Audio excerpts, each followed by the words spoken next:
నమస్తే ఫ్రెండ్స్, నేను మీ రామలక్ష్మి. వెల్కమ్ టు రామలక్ష్మి వంటిల్లు. ఈరోజు చేపల కూర చేసి చూపించబోతున్నానండి. చాలా స్పైసీగా చాలా టేస్టీగా ఉంటుంది.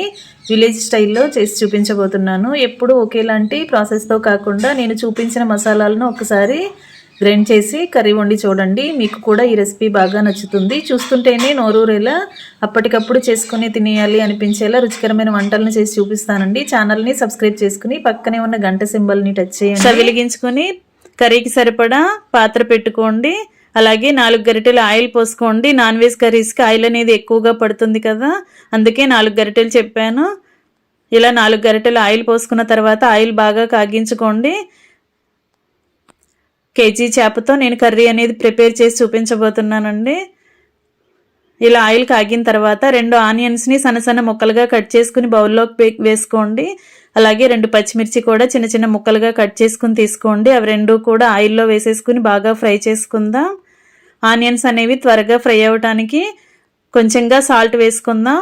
ఆనియన్స్కి మాత్రమే 1 టీ స్పూన్ సాల్ట్ వేసుకోండి. కర్రీకి తర్వాత యాడ్ చేసుకోవచ్చు. ఫ్రెండ్స్, అప్పటికప్పుడు మనం మసాలాలు ప్రిపేర్ చేసుకుందామండి. అల్లం వెల్లుల్లి పేస్ట్ కానీ మసాలా పౌడర్స్ కానీ నిలువున్నాయి వేసామంటే కర్రీకి టేస్ట్ అనేది అంత బాగా రాదు. అందుకే మనం ఎప్పటికప్పుడు ఫ్రెష్ మసాలాలతో నాన్ వెజ్ కర్రీస్ని వండామంటే టేస్ట్ అనేది చాలా కమ్మగా అనిపిస్తుంది. ఇంట్లో అందరికీ నచ్చేలా ఉంటుంది. ఇలా ఆనియన్స్ బాగా ఫ్రై అవ్వడానికి 1 టేబుల్ స్పూన్ సాల్ట్ వేసుకున్నాం కదా, ఇవి మూత పెట్టుకుని 2 నిమిషాలు మగ్గించుకుందాం.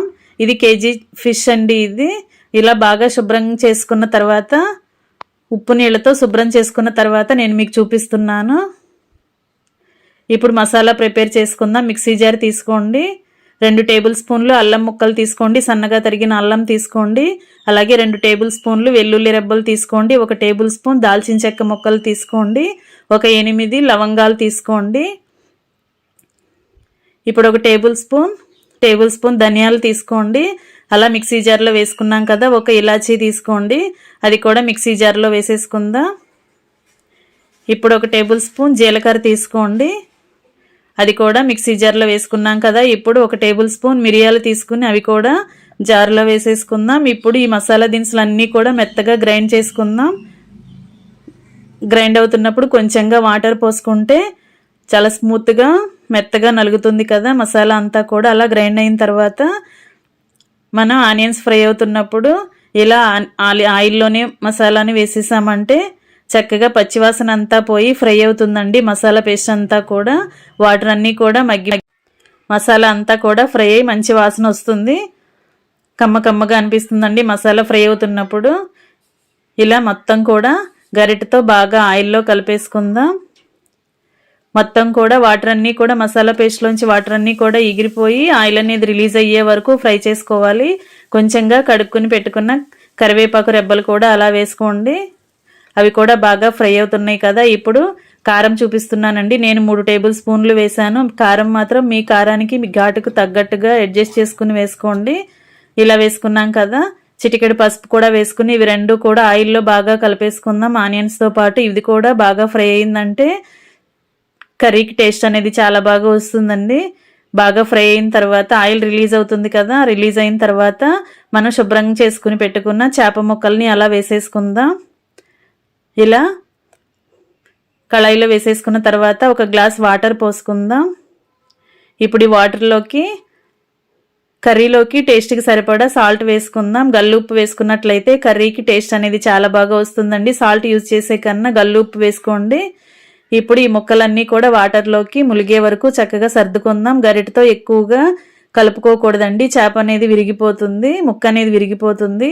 స్లోగా గరిటతో ముక్కల్ని టర్న్ చేసుకోండి, వెనక వైపుకు తిప్పుకోండి. వాటర్లో ములిగే వరకు కూడా చక్కగా సర్దుకోండి. మనం ఫ్రై చేసుకున్న ఆనియన్స్, మసాలా పేస్టు, కారం అంతా కూడా వాటర్లో కలిసే వరకు ఒకసారి బాగా కలిపేసుకుందాం.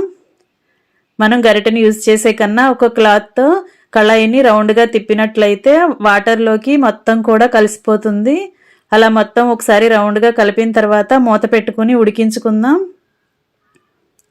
ఇలా కొంచెం సేపు ఉడికించుకుందాం. ఫ్లేమ్ని మాత్రం మీడియంలోకి పెట్టుకుని ఉడికించుకోండి. కొంచెం సేపు ఉడికిన తర్వాత మూత తీసుకుని చూసుకుందాం. బాగా ఉడుకుతుంది కదా. ఇప్పుడు వాటర్ని కొంచెంగా తీసుకుని టేస్ట్ చూసుకుంటే సాల్ట్ కానీ చాలకపోతే యాడ్ చేసుకోవచ్చు. ఇలా నేను చూపిస్తున్న విధంగా క్లాత్తో కళాయిని రౌండ్గా కలపండి. అప్పుడే మనం వేసిన ఇంగ్రీడియంట్స్ అన్నీ కూడా బాగా చేప ముక్కలకి పడతాయి. గరిటె అనేది ఎక్కువగా యూజ్ చేయొద్దు. అలా చేసామంటే ఫిషెస్ ముక్కలన్నీ కూడా విరిగిపోయే ఛాన్స్ ఉంటుందండి. అందుకే గరిటె యూజ్ చేయొద్దు. ఇప్పుడు కొన్ని వాటర్ తీసుకుని టేస్ట్ చూడండి. సాల్ట్ చాలకపోతే యాడ్ చేసుకోవచ్చు. ఇలా కొంచెం సేపు ఉడికిన తర్వాత గ్రేవీ అంతా కూడా చిక్కబడిన తర్వాత స్టవ్ ఆఫ్ చేసేసుకుందాం. ఇంకా కళాయిని పక్కన పెట్టేసుకుందాం. స్టవ్ మీద నుంచి దించుకుని పక్కన పెట్టేసుకుందాం. ఇంకా టేస్టీగా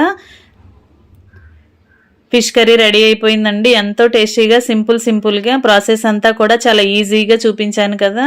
మీ అందరికీ కూడా ఈ కర్రీ అనేది బాగా నచ్చుతుందండి. ఒకసారి మీరు కూడా ఇలా ఒకసారి ట్రై చేయండి. నేను చూపించిన విధంగా వండి చూసారంటే మీ అందరికీ కూడా నచ్చుతుంది. అలాగే ఇంట్లో ఫ్యామిలీ అందరికీ కూడా చక్కగా సర్వ్ చేయొచ్చండి. బాగుంటుంది టేస్ట్ అనేది. వీడియో కనుక నచ్చినట్లయితే లైక్ చేయండి. అలాగే నా ఛానల్ని ఫస్ట్ టైం వాచ్ చేస్తున్న వారైతే రన్ అవుతున్న వీడియో కింద రెడ్ కలర్ ఆప్షన్ టచ్ చేసి నా ఛానల్ని సబ్స్క్రైబ్ చేసుకోండి. ALL ఆల్ అని బెల్ ఐకాన్ని కూడా యాక్టివేట్ చేయండి. Thanks for watching. నేను మీ రామలక్ష్మి.